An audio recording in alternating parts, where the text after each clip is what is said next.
Oh, Ano yan, bato eh, na? may mga design. Ruins lang? Nung unang temple niya siya. Ni Solomon. Oo. Okay, ito. Yan Ito yung, maganda. kaya may mga design pa. Tapos, yung magagandang camera. Yung may gold. Ganun ka-importance. Masyadong mababa yung suot niya eh. Ayaw niya. Ayaw niya. Sabihin mo, ano sa'yo. Yun. So pag pumasok kayo dito sa Temple Mount, kailangan tingnan nyo, pinasuot ka pa ng palda.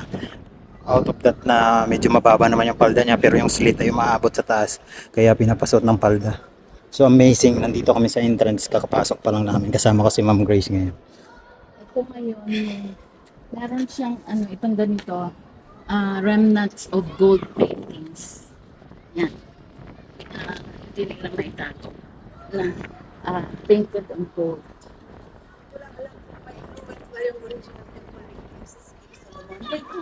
Hindi ba yung second temple kay Jesus time? Hindi, ang second temple, basta to kay Solomon.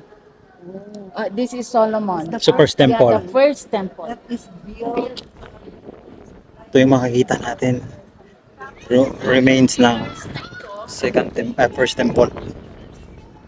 Amazing. Ito ang magandang bigyan nila ng importansya. Look at the pillars before. Pillars nga is marble red. Ganyan ka. Ganda. Imagine at that time perfect yung mga Pagka-circle. Oo. Pagkagawa.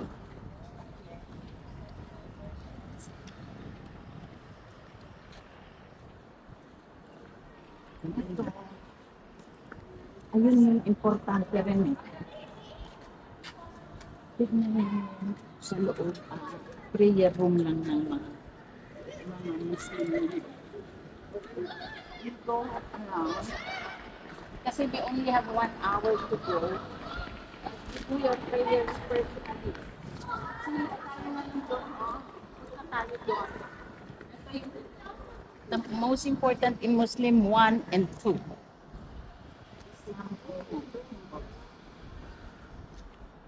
Sa pillar na tignan mo, laki, dapat may picture kayo dito.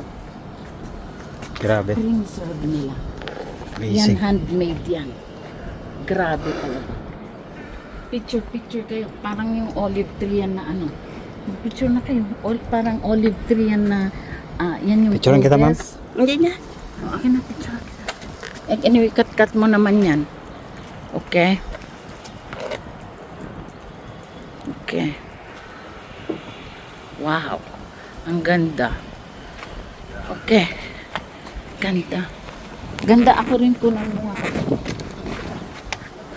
Yung pati yung tree kasi yun yung Yes. And then I'll get you a picture dyan sa pillar na yan. Yan yung itong pillar na to, yan. Doon ka sa gitna, Yan.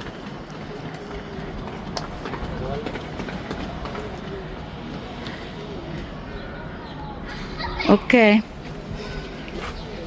Dito tayo bababa.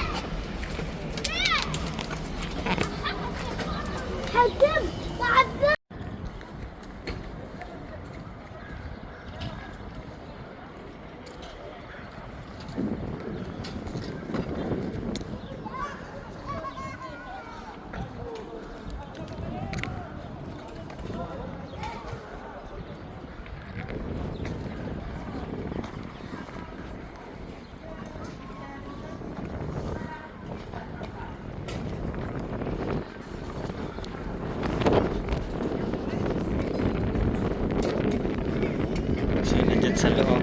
Bawal tayong pumasok for non-Muslim. Bawal, pinagbawal.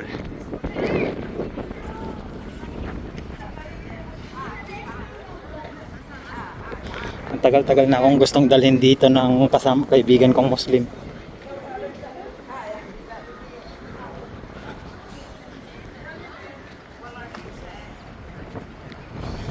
I-off ko lang cellphone ko pag